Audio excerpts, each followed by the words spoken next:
Master your money, free your future. Welcome to Budget for Life. My name is Jeremy, but from now on, you can call me Jeremy as featured in The Guardian. Okay.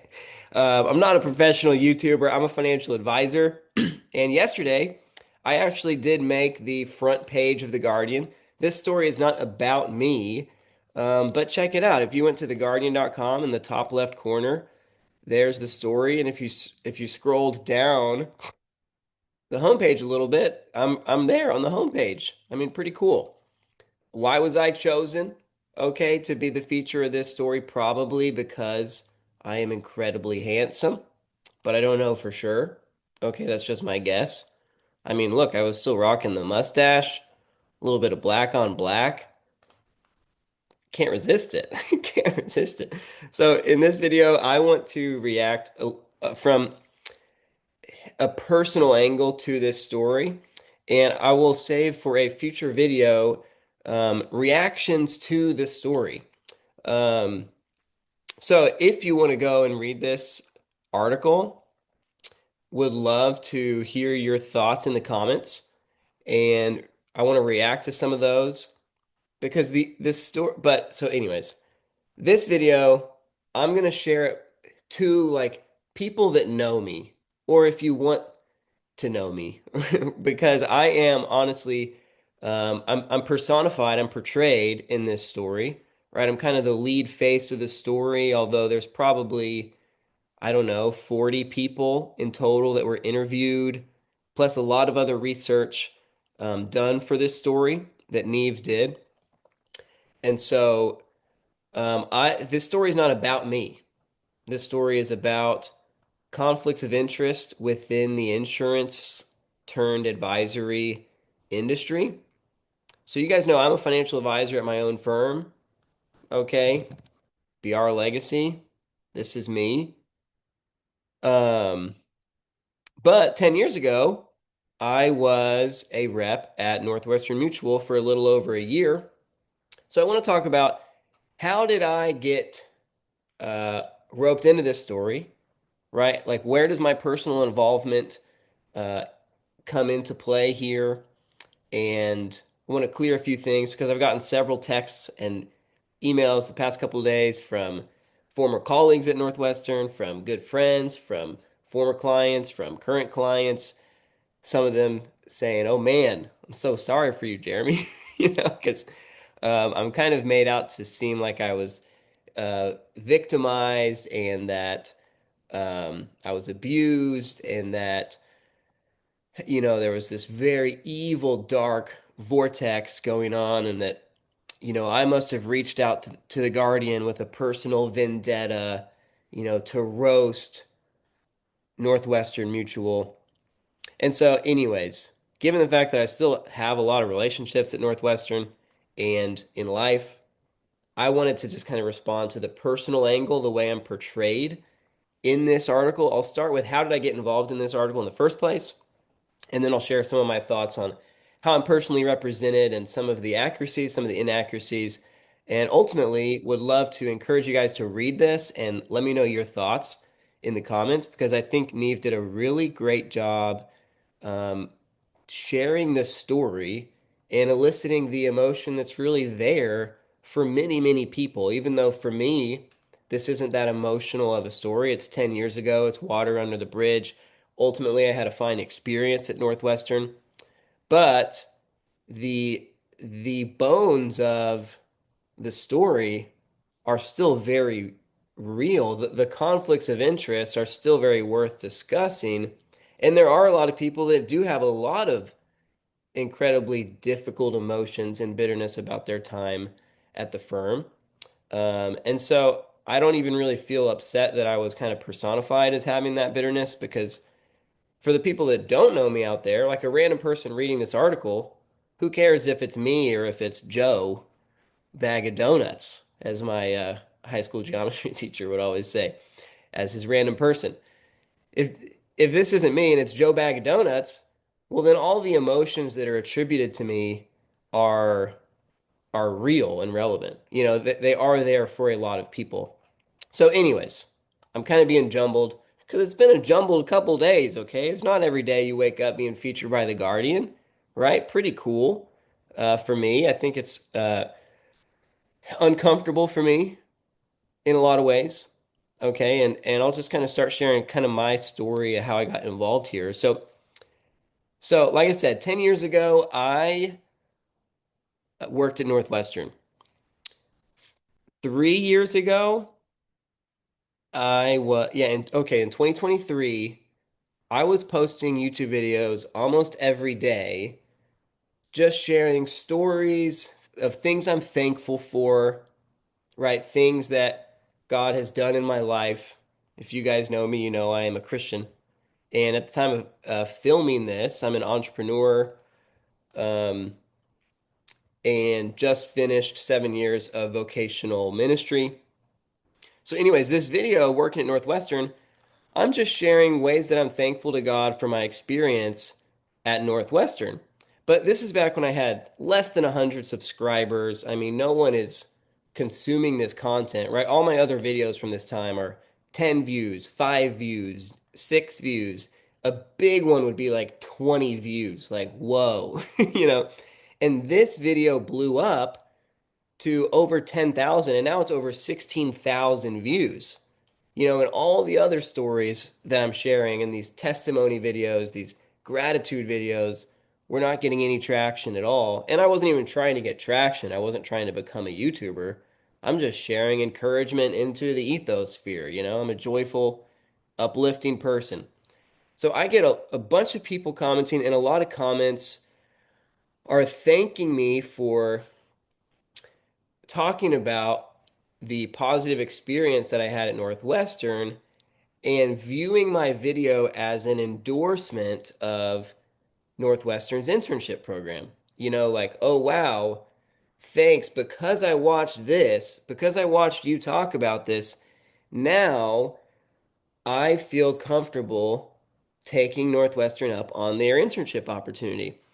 And I was like, whoa, 10,000 people. I didn't know you were going to watch this. And this is not intended to be an endorsement of Northwestern's internship. I was just sharing ways that I'm thankful for my experience, ways that I learned, grew, matured, right, through their internship program. But I didn't want to be the face of, hey, I'm a trustworthy, innocent human being telling you to go work at Northwestern. Because the reality is, it's a very difficult role, right? Any role for any industry that's 100% commission, no matter what, it's like you probably need to think really hard before taking that opportunity, right? It's different than most jobs, most internships you would consider taking. And so I didn't want people to assume that I was giving a blanket recommendation for everyone to go take up the Northwestern Mutual internship offer. So I followed this video up maybe like a year later. What was it? Yeah, over a year later, I followed this video up with, you don't want to work for Northwestern Mutual. Okay, so I make this YouTube video. You can watch it as well if you want. It's not mean-spirited, and I'm not saying that no one should ever work at Northwestern. I'm not saying Northwestern is evil or whatever. I am just following up what some people perceived as a public endorsement of the internship with the other side of the coin, which is for most people, you will not end up in a better position. Like for most people, I wouldn't recommend they take the Northwestern internship. And I do genuinely feel that way. And I share in this video the main reasons why, which are that financially you don't make a lot of money, and emotionally it is very difficult as far as internally getting motivation, as well as relationally how it impacts your life, and professionally the job that you're doing at Northwestern and the path that Northwestern's giving you towards a career as a financial advisor is maybe not what you're being told in the interview process. Like if you know what you're getting into, it's certainly an internship worth considering. But this video is me saying, hey, you might not know what you're getting into. And if you think you're getting into this and it's actually that, well, then it turns out you're not going to want to do this. And then the last kind of leg of this video is if you really think you would succeed, you should consider going independent, right? Because ultimately that's my bias, right? I went independent.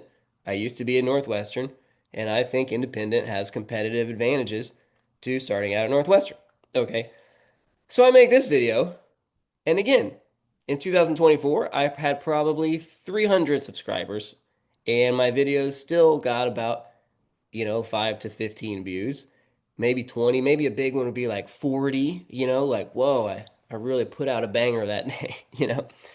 But it was bothering me that this video that was getting so much traction was causing some people to make a decision that I didn't want to be the reason why they made that decision, especially if they hadn't actually consulted me on it. So I thought, let me just paint the other side of the coin so that anyone that happens to view me as a public face for innocent person talking about Northwestern, that at least they see some of the whole picture and they can make a good decision for themselves.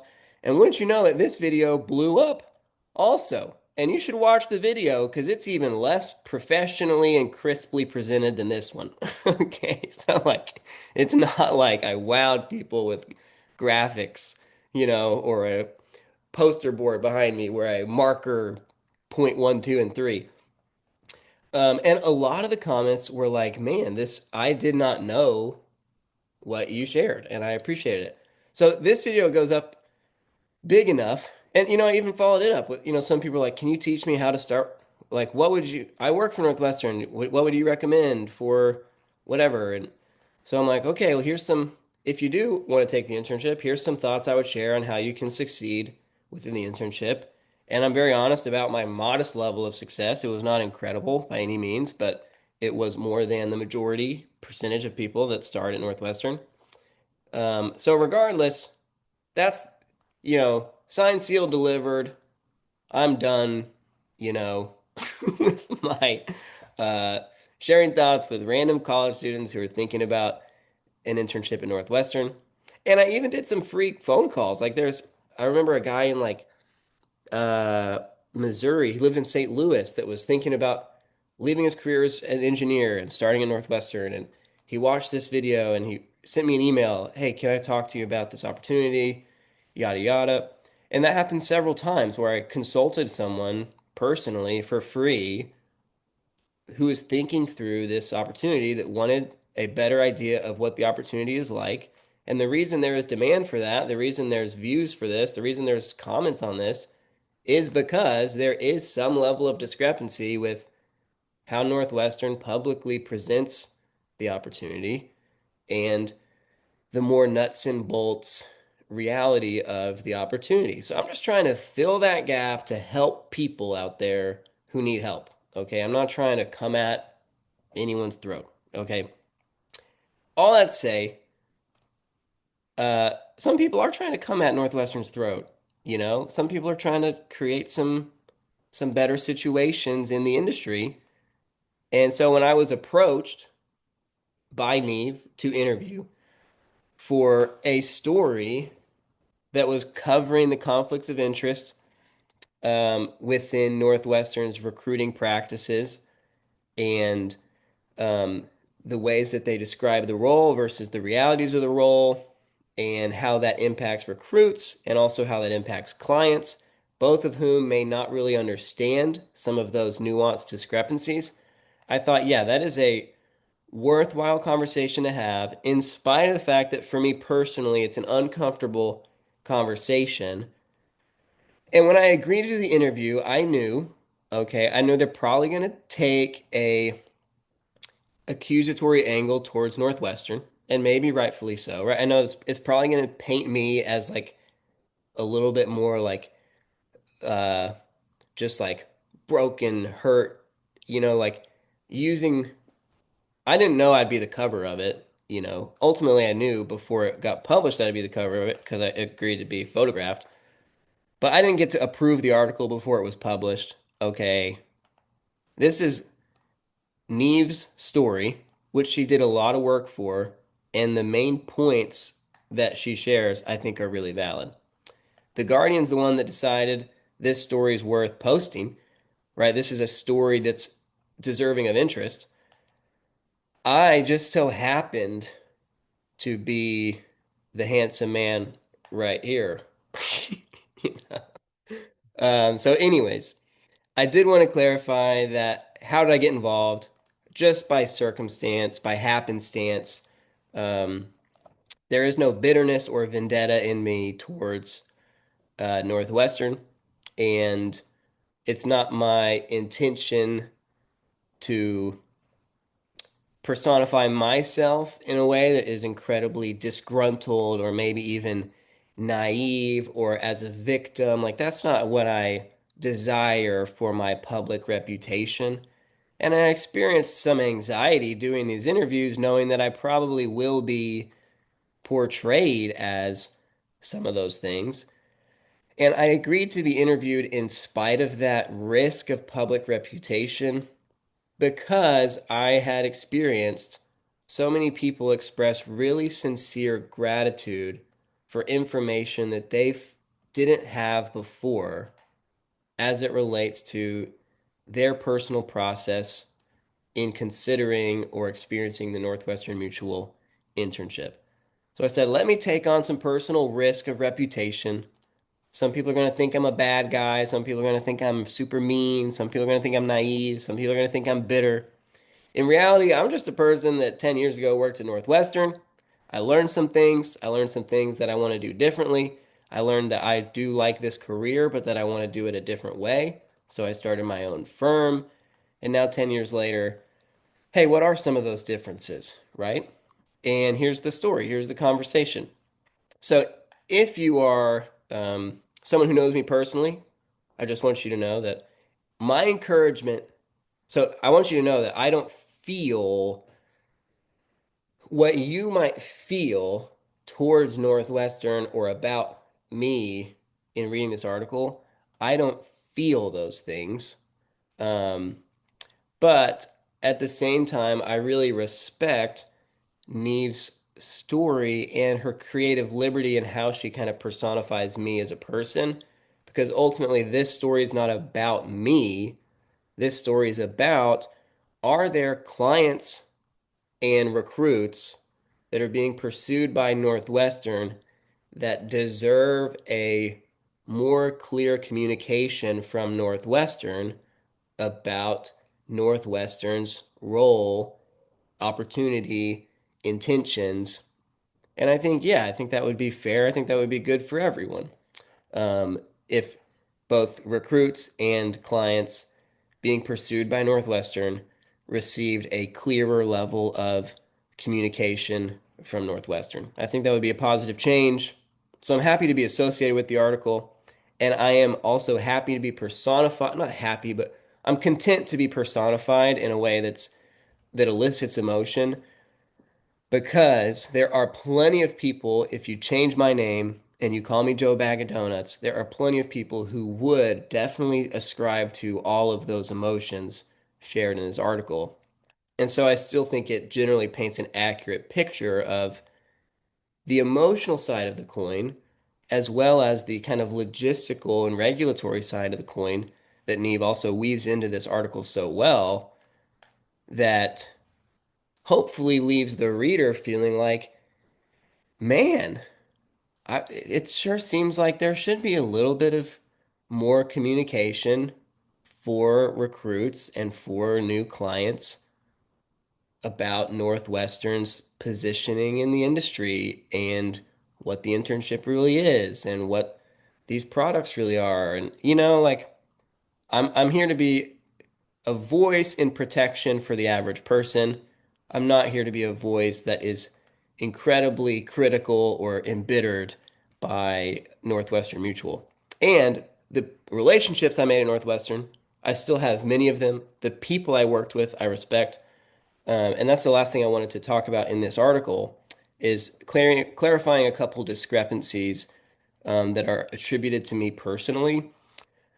Um, So most of this article is, again, it's just really well done. It's like, man, this is, um, again, I didn't get to approve it, you know, but I think the main thing I wanted to emphasize, there was one like logistical thing that I'm like, okay, that wasn't really accurate. Um, it says Jeremy was told to leave 20 missed calls at a time. So it's very possible that there are other people that were interviewed that were told to leave 20 missed calls at a time. So it's even hard for me to say that's inaccurate in general. And the culture in Northwestern firms varies a lot office to office. And I'm sure there are some offices that are much more cutthroat than others. I worked under people that were godly men and still are godly men to the best of my knowledge, that they did not like celebrate like an over obsession with the sales commission, right? I was not told to leave 20 missed calls. Maybe like if this said two, I'd be like, yeah, like as a sales tactic to call twice, yeah, that's definitely a thing. 20 is like, okay, that's a little I never called anyone 20 times. Um, but that's, it's a moot point within the big picture of the article. This isn't like a building block that's important to the meat of the conversation, but I did want to clarify, like, okay, that didn't really happen. And then the other thing I wanted to clarify on a personal angle is really how well, so two things. One is the article weaves a lot of different people together. And again, Neve is the one writing the story and taking bits from different people to create a compelling story that elicits emotion that leads you to the conclusion that there should be some more clear regulation or communication from the industry about some of the conflicts of interest within the industry, which is a big picture that I'm happy to be associated with, even though I don't particularly enjoy this. I don't really want to be the guy leading the justice charge, but I feel like it would be a little bit cowardice for me to say, like, oh no, I like the people that I worked with. I don't want to be the one that says some things are, uh, you know, con like I don't want to be the one to talk about conflicts of interest because I don't want people to feel sad about that. I'm like, well, it's it could be helpful for some people to know.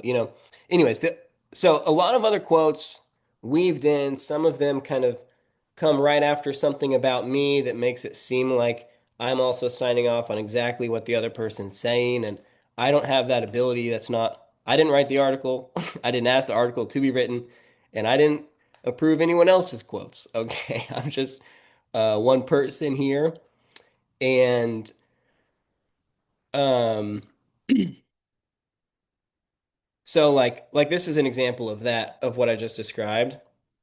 It's talking about me and then it's talking about someone else, but it's put so close together that it seems like we're talking about the same thing.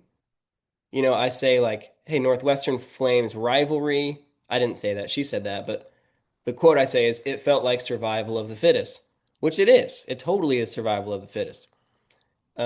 And then Neve shares about weekly meetings, heckling and erupting over commissions and activity points, right? Sales made, meetings booked, etc. I didn't talk about that. And then the next quote is public shamings, David calls them, like shaming people who aren't selling enough or aren't doing enough. I was never personally publicly shamed. So again, that's just like an example of an emotion that's, for me, being the handsome lead face of the article. It's like, how do we tie Jeremy in throughout the story? But some of the aspects of the story are not really parts of my personal story, but are still helpful in describing the big picture story, which is, hey, there's at least one guy who worked at one office who said that it was a public shaming if you weren't doing enough or producing enough. And for some readers, that might be informative about the overall financial services industry, Like, are we listening and helping people, or are we shaming uh, into financial service production? And sometimes if we're focusing on our income, is it possible that we're less able to focus on what's in the best interest of a client? I'd say that's a conflict of interest. That's very possible. Um, This is another one. Jeremy rapidly established himself as his class's alpha. I didn't call myself an alpha because we all know the truth is that I'm a sigma. Just kidding. But like I was the last one standing from my class, you know. So anyways, so there's some stuff that I'm like, the context, there's creative liberty for the author to write this how they want to write it.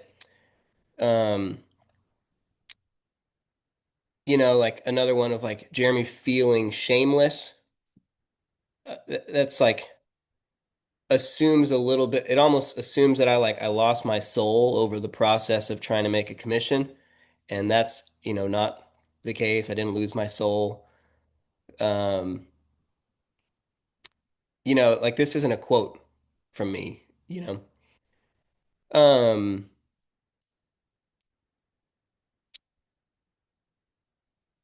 and then like here's another one of like trust the training and direction of Northwestern was his mantra.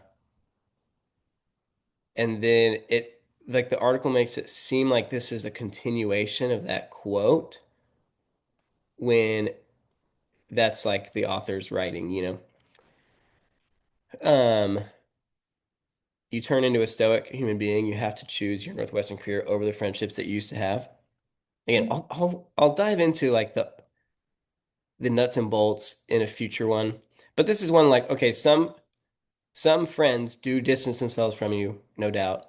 And you do have to sell to everyone. Like you can't. So anyways, I'm like, whatever. It's dramatizing the article. Some of it is still like pretty true. Some people could have differences. I didn't lose all my friends. Like I think somewhere in this article it says like the majority of my close friends blocked me. The majority of my close friends did not block me. Okay, some people did block my number, and that's not like a unique experience. That's just part of it, you know. But that's part of why I want to start a new job. Some people's reaction to an article like this is, oh, the naive, participation trophy generation just wants everything to be done for them and they can never make it. They should know that it's payment for commission. I'm like, look, I have my own firm now.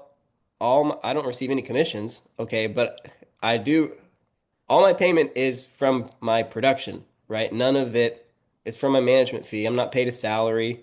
So anyways, it's not like whatever. I'm getting so sidetracked. The other thing I want to clarify for people personally is the way the story ends. It says Jeremy had sold more than 50 policies to clients which he knew often did not serve their best interest. Okay, I never personally sold anything to anyone that I believed was not in their best interest. Like I never consciously did something wrong to someone.